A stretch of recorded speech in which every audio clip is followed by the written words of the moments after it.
What?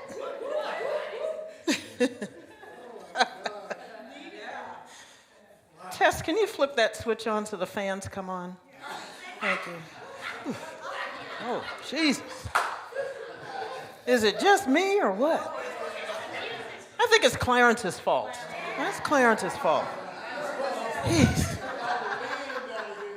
Got it all hot up in here. What the heck?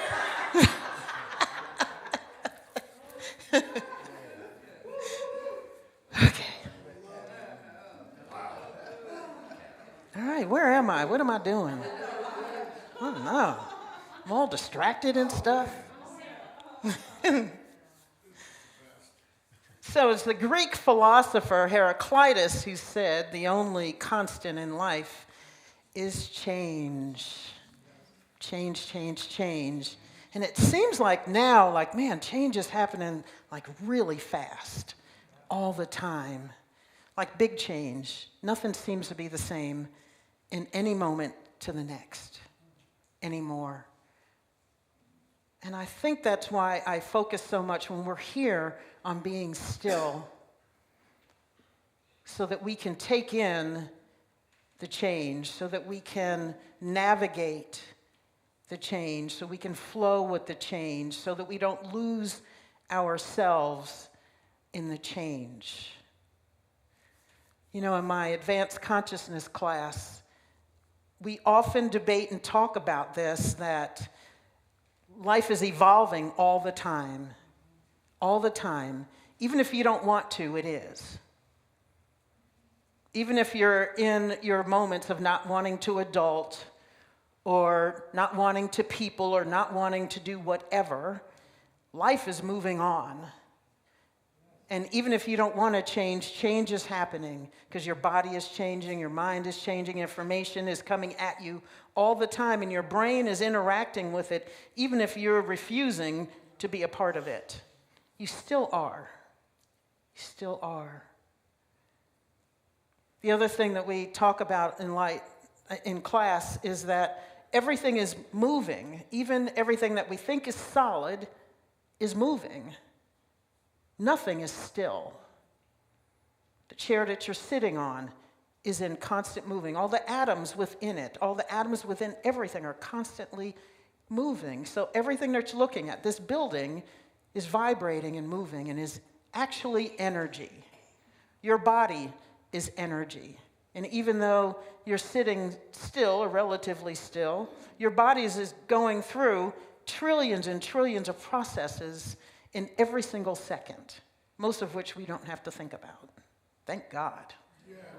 There's enough to think about. If I had to think about everything my body was doing in every given moment, I think I would just check out and say, okay, I'm not doing this anymore. We don't have to think about it. But I'm more and more convinced that this life can be so much more rich if we are consciously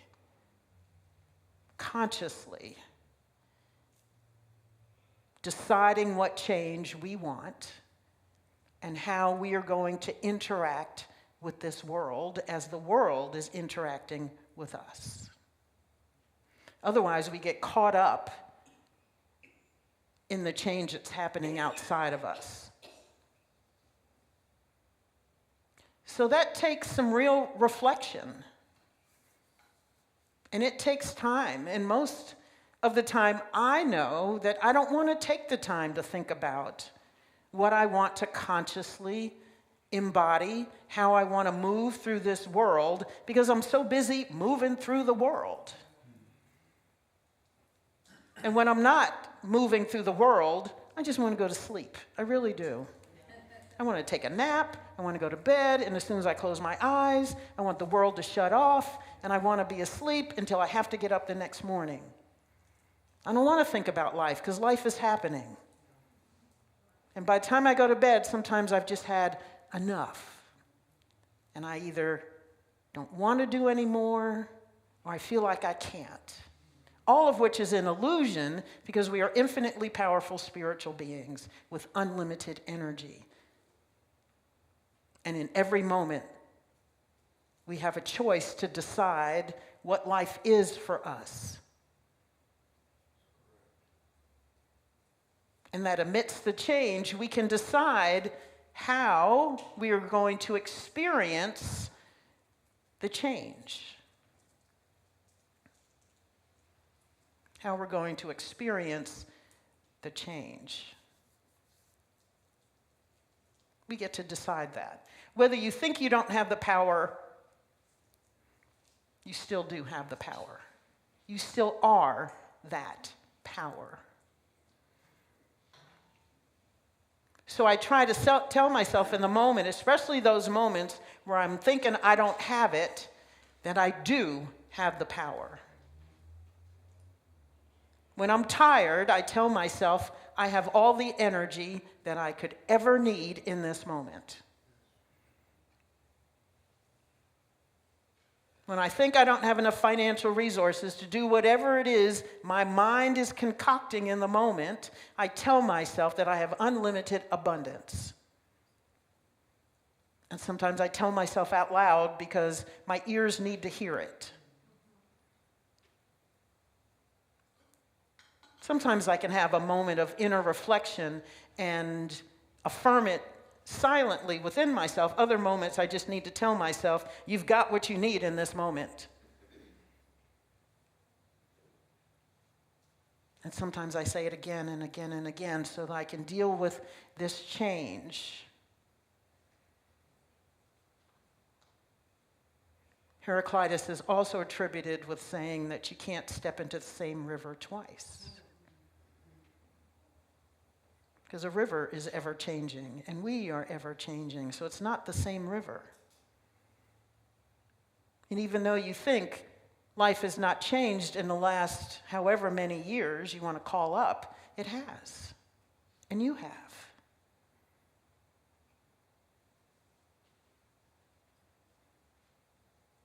So I always try to remember that I get to choose my experience. I may not be able to choose what's happening, but I get to choose my experience of what's happening. I get to choose my experience of what's happening. So even if stuff is hitting the fan, you can decide how you respond to the stuff in the fan.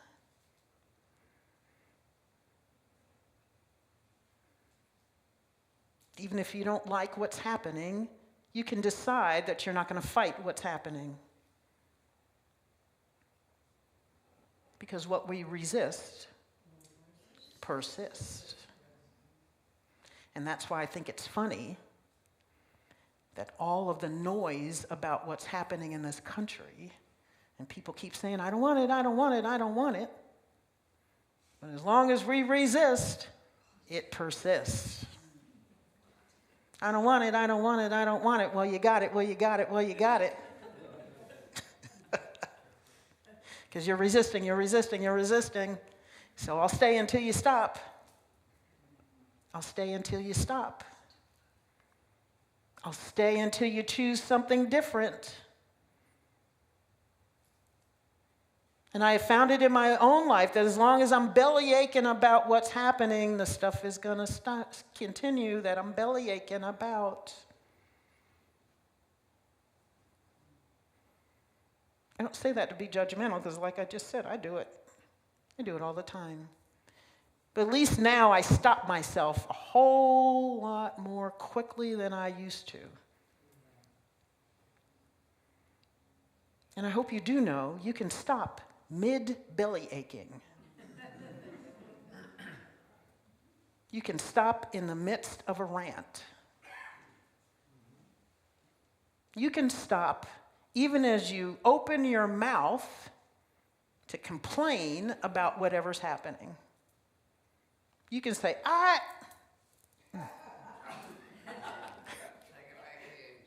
Yep, back it up.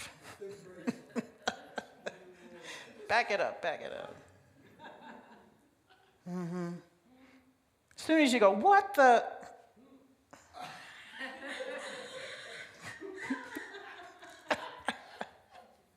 I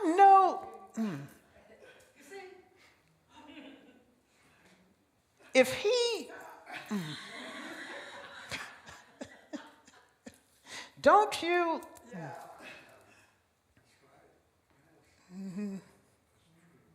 in the middle of the rant, in the middle of the resisting and persisting, we can stop and choose something else. Choose something else. Choose a new thought. You can even choose a new belief. Beliefs are so embedded in who we are, sometimes we don't even realize that we're acting from beliefs. I was listening to somebody that I follow on social media, and he was saying, if you don't like your experience of life right now, you need to sit down and figure out what belief do you have about yourself that is creating that experience. Again, maybe not the thing, but your experience of the thing. What belief do I have about myself? So I listened to that meme probably about 6 times the other day, because I really wanted to hear what he was saying, and then I wanted to take it in, and then I promised myself that before I went to bed that night, that I was going to sit down and meditate about that and wait for the answer to come.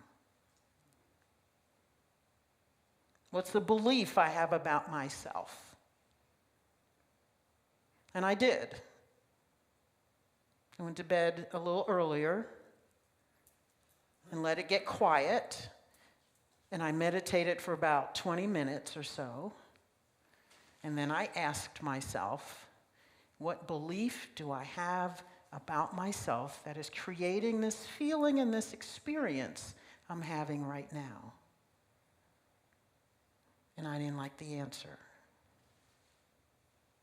Because the answer again was, you believe you're not enough.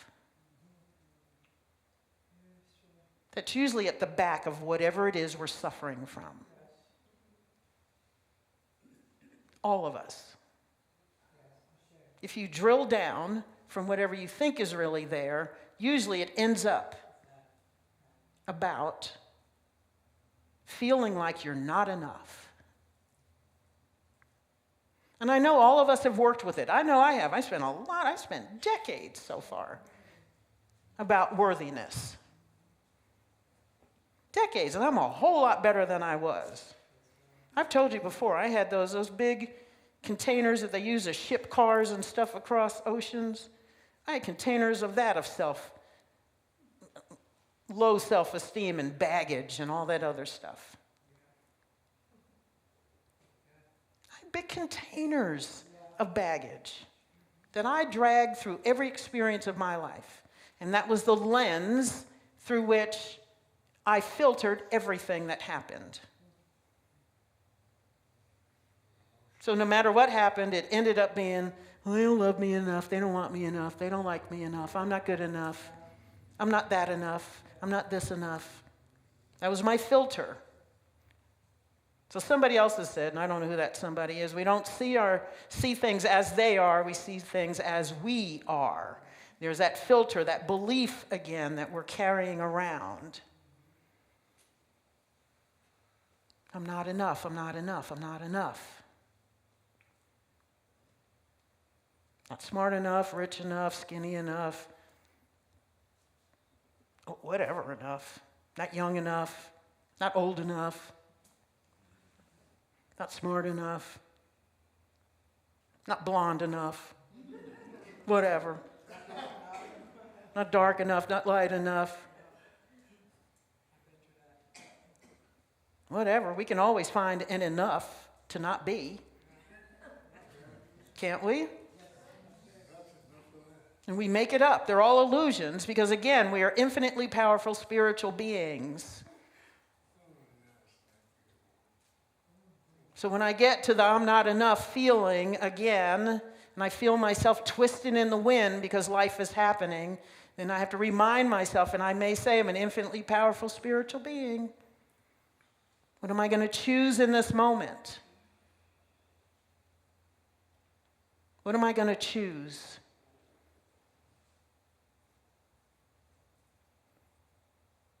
So I sat there that evening this past week, and I let myself feel what I felt when that recognition of feeling like I wasn't enough again rose up on me. And I said, oh man, again? Ooh, dealing with this again? Different river. I got to deal with this now on this level, or whatever level, this level.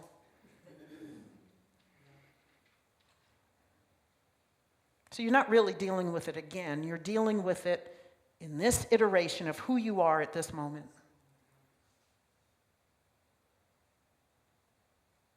In the new river of this moment.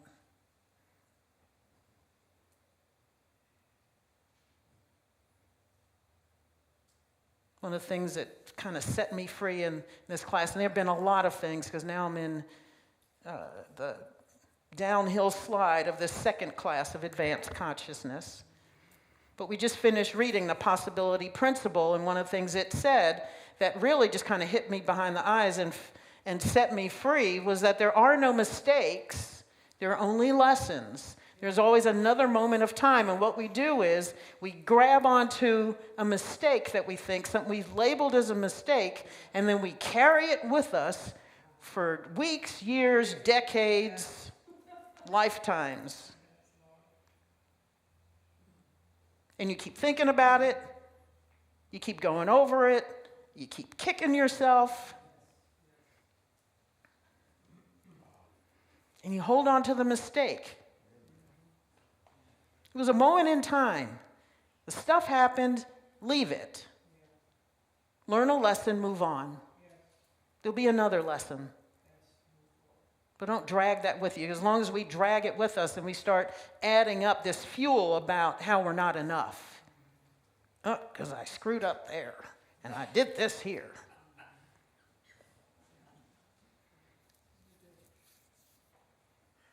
I can replay like times I put my foot in my mouth.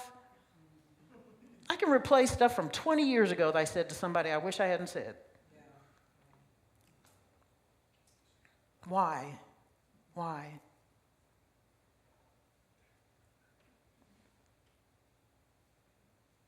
So I know what works for me, especially when I am earnestly working with it,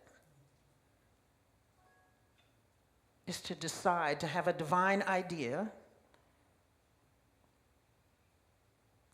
about who I am, something I want to embody, step into, become, something that is linked to my divine identity.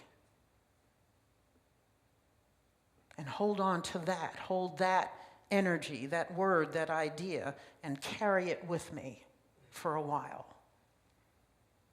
Because this whole thing about evolving and embracing our divine identity doesn't happen quickly. I think it happens over a lifetime.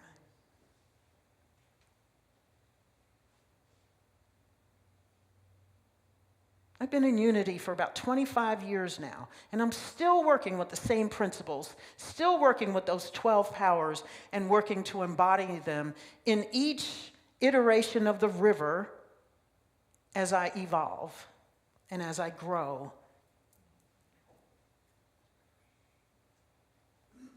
Because being love is different now than it was 10 years ago. In fact, being love is different than it was 10 minutes ago.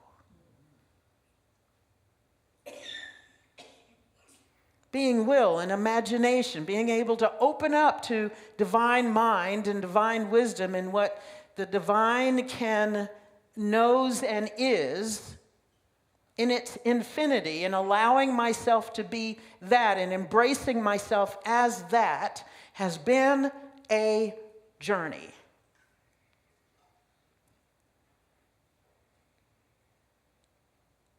Because if you're like me, you've got this subset of things that you think you are and that you think you know. When if we will open up to the divine, then all that the divine is and knows, we have access to. And we are it. That's a whole lot to embrace and embody. That's a whole lot to let your mind wrap around. And I've said this before, I don't think it's something our minds wrap around, because at some point it's mind-blowing.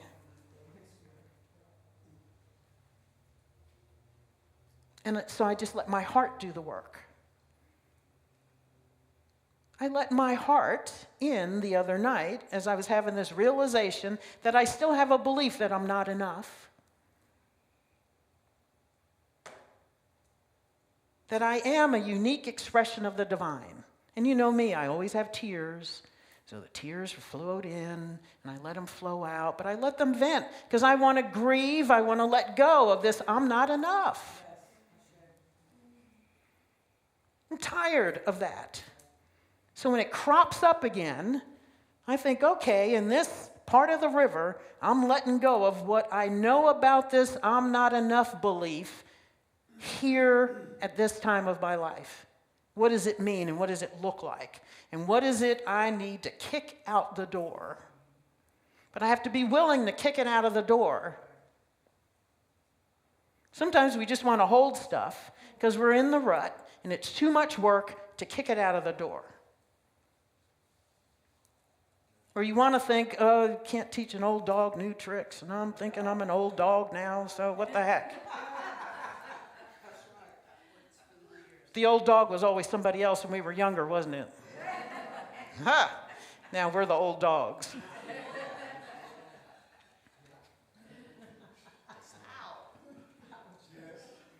And the only old dog you can teach new tricks to is us, you. You can only teach yourself new tricks. As much as you want somebody else to have new tricks, it doesn't work. Doesn't work. So work on your own tricks. And if you work on them deeply enough, you'll stop fretting about the fact that others, the other old dogs, need to change and get new tricks. Because you're in a better place. You're in another part of the river. And some of those old dogs flowed out of your life. Or the same stuff happens and you're not reacting to it anymore. Stuff hits the fan, you don't see it as stuff. You just wipe it away. Flick it off. Oh well. Or you shut the fan off.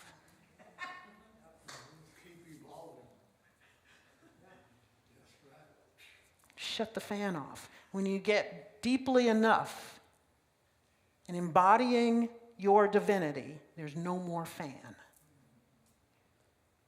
And all the stuff is fertilizer.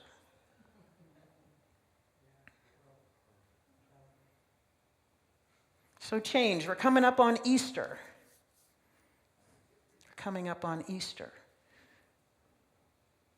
A time of resurrection. A remembering of the resurrection of Jesus. Jesus is our way shower here in unity.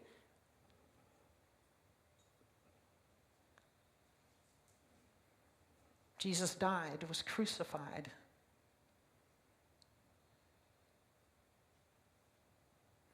And so what Glenna was reading about, can I have that sheet? Thank you.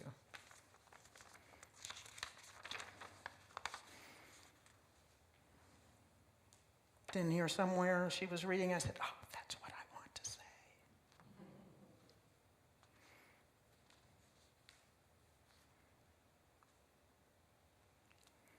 Stepped into a new order of things.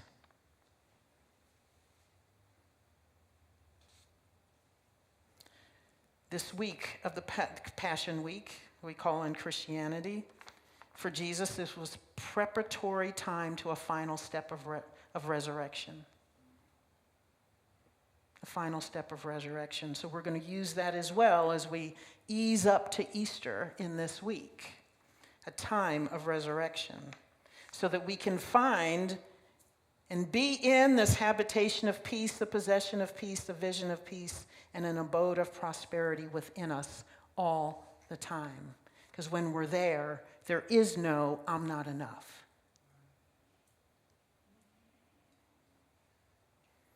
So my reading this morning was about divine ideas. And so as we step into meditation, I want you to find an idea, an energy, a word, a something that you want to embrace for the next, how many months we have left? 8.5 through 2025. So you're going to have to die to something. That's what's symbolized by the crucifixion. What are you going to die to the rest of this year, and what are you going to embody?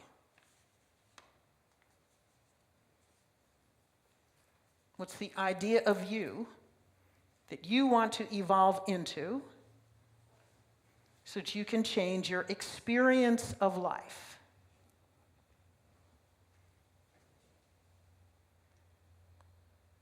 A divine idea.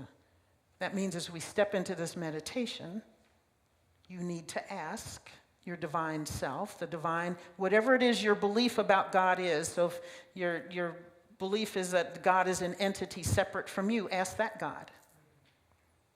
If you believe that you are an expression of God and that God is you and you are of God, then ask that God. Ask your divine self. What shall we step into now? What are you calling me to? Because our divine selves are always calling us into something else. Not necessarily, because there is no greater or lesser in life. Everything just is. And so what's next? Where's Spirit calling you? It's probably been calling you there for a while. You're either not paying attention or you're saying, I don't want to do that. Because I'm comfortable in this nice little rut I have right here. And I'm kind of happy rolling around in my stuff that's been hitting the fan. And to help us through this journey, we're going to start next Sunday with our 100 Days Meditation Challenge. Yeah, see, some folks have been, so if you're not happy about the challenge, talk to these folks over here that were just saying yay. Because it's in the stillness that we can have this experience of God and experience of ourselves as God or with God. Again, depending on what your understanding of God is right now. And this word, this idea, this energy that you're going to call in, you are going to affirm in that silent time, that 100 days. Don't worry about the 100 days. It goes through from April 20 to July 29. Don't worry about the 100. Worry about a day at a time. Oh, not worry. Step into a day at a time. Embrace one day at a time. So if you're not meditating at all, try 5-10 minutes to start. Silence, no music, nobody else talking about weaving you through some kind of journey, not guided meditation. Silence, you and God in the silence for 100 days. You and God in silence and that divine idea that's going to come to you in this meditation coming up. Don't judge the idea. It may just pop into your head. It might take a little bit for it to show itself, but don't judge it. Just say yes. And probably if it's something you're resisting, if it's something you're saying, like that, that's probably exactly what you need.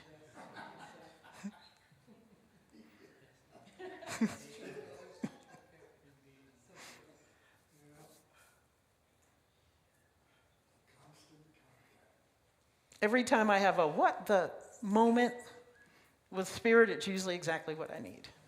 It always is. Let me just say that. It always is. And I just have to let it go and say, okay. Because now I know wherever I'm led, I'm supposed to be there. And it's going to be far better than I ever thought it could be. It always is. It always is. Because that's how Spirit has always shown up in my life.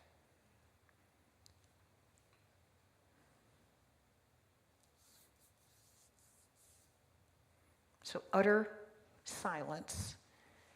And whatever time you commit to, you sit in it no matter how uncomfortable you are. Make that commitment to yourself. This is a gift to yourself in your life. It's not about me. It's not about showing up and being able to say to somebody else, yes, I've done every day for 100 days. It's not about that. It's about setting yourself free through the discipline of daily meditation, through the gift of daily meditation. I know some days I'm so busy, I'm so happy to sit in meditation and do nothing for 30, 40 minutes or however long I'm going to sit. But we have to train ourselves. You have to train the brain, you have to train the body to sit. So you sit until you're done. You're not done until the time you committed to is over. So I set something on I have an app on my phone that I use, and I sit, and even if I'm looking at it every other minute, because I'm impatient. Why is this taking so long? I got stuff to do. Doesn't matter, sit. Sit, sit, sit. We're given a break, at least it's not, actual crucifixion.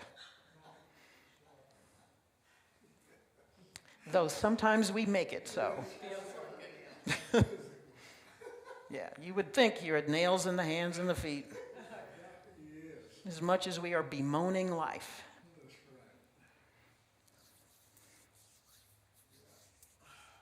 Okay, so one energy, one word, one idea that comes to you, and ask, what is the best for my life here as I evolve through 2025? Where will you lead me? And wait for it to come. And if it doesn't come in this time, I invite you to go home today and take some time to be in the silence and ask again. And ask again until you come up with something. And then next Sunday we start our 100 days. If you're willing, you don't have to do it if you don't want to. It's all a choice. You're at choice in every single moment. You have choice of 1 billion times 1 trillion to 1 trillionth power, to infinity and beyond, Buzz Lightyear. Choices in a moment. So what are you going to choose now? What are you going to choose now? So let's take this into meditation.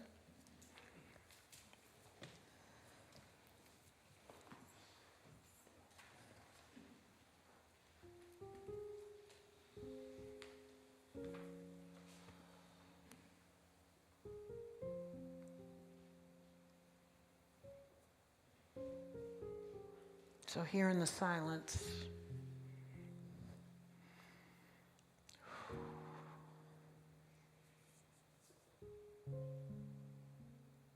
we open our hearts and our minds to divine potential. We open our minds to infinite wisdom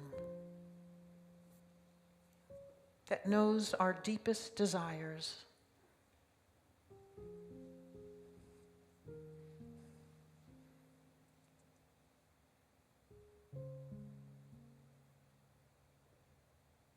That knew us before we ever were born into this physical life.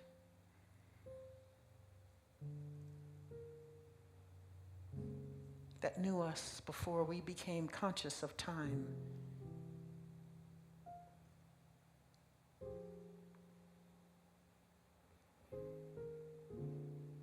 And so we open up to Spirit.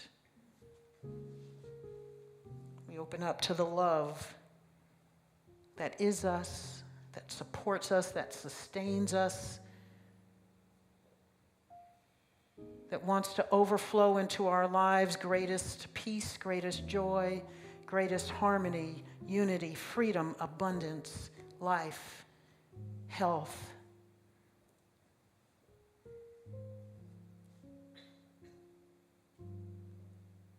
We open our arms wide. How shall I navigate this river of life?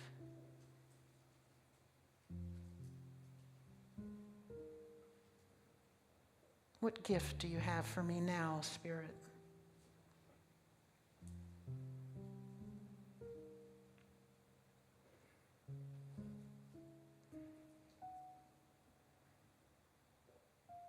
What do you have for me now? So that I may realize greater joy, greater peace, greater love than I've ever known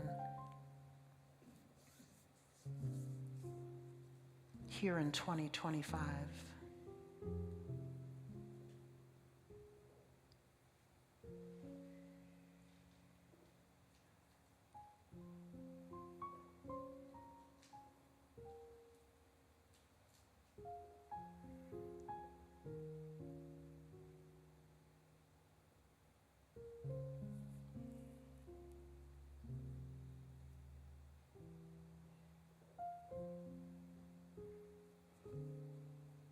When the word comes, simply say in your heart of hearts, thank you. Thank you.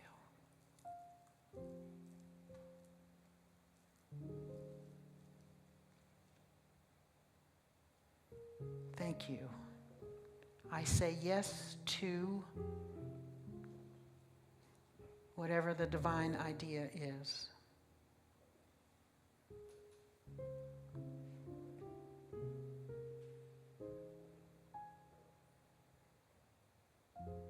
I say yes.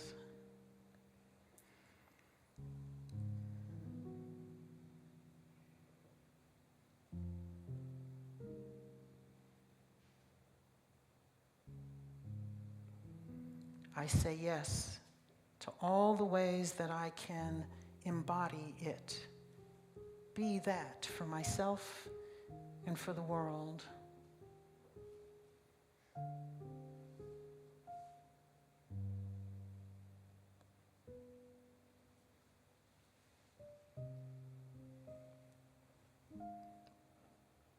Because as we uplift ourselves, we uplift all humanity. For we are all one.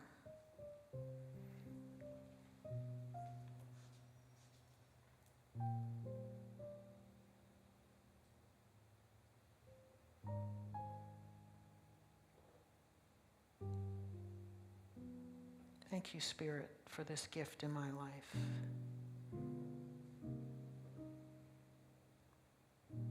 Thank you. I say yes.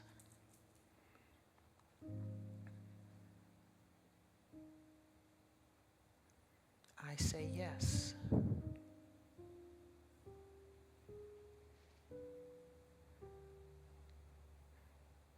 I say yes.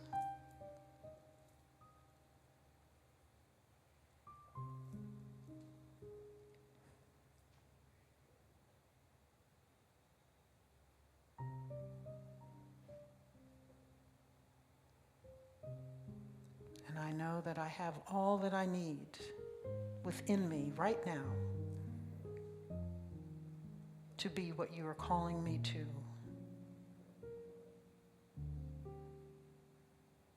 I am that now in full potentiality.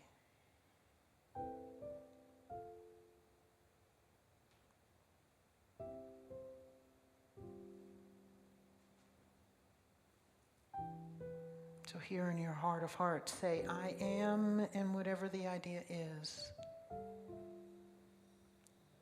I am that.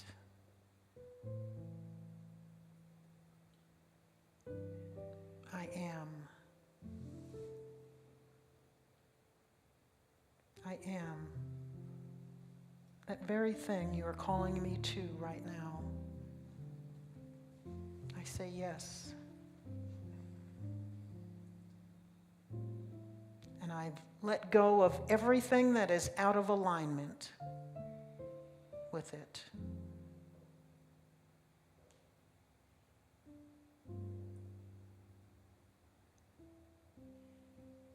I let go of everything that is out of alignment with this energy.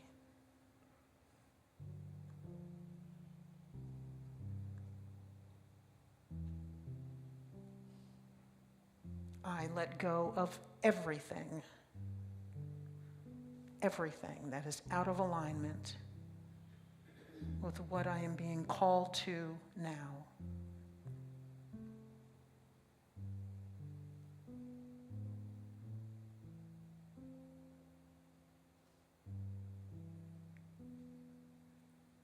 I let it go. The belief, I let go of the feelings around it. I let go of my attachment to the things that are out of alignment with that energy.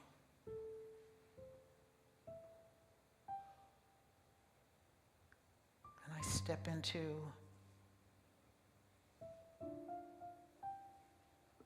the next iteration of the river.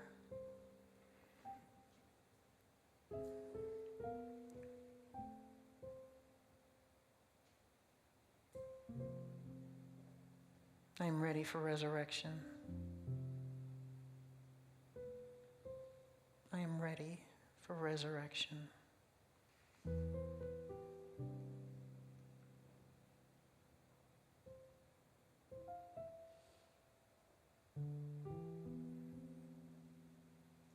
I am ready for resurrection into this energy, as this energy.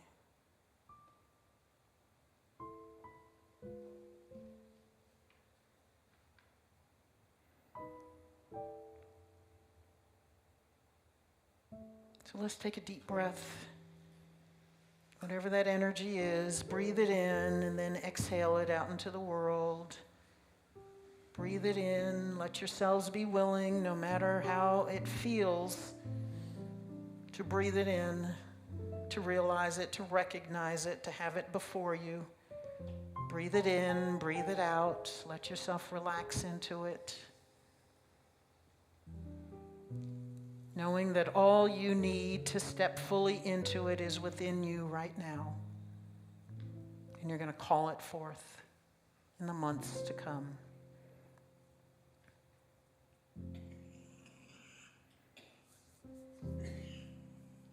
So we say yes and thank you.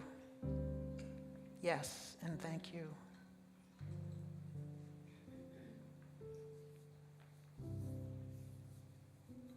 And so it is, and so it shall be. Amen.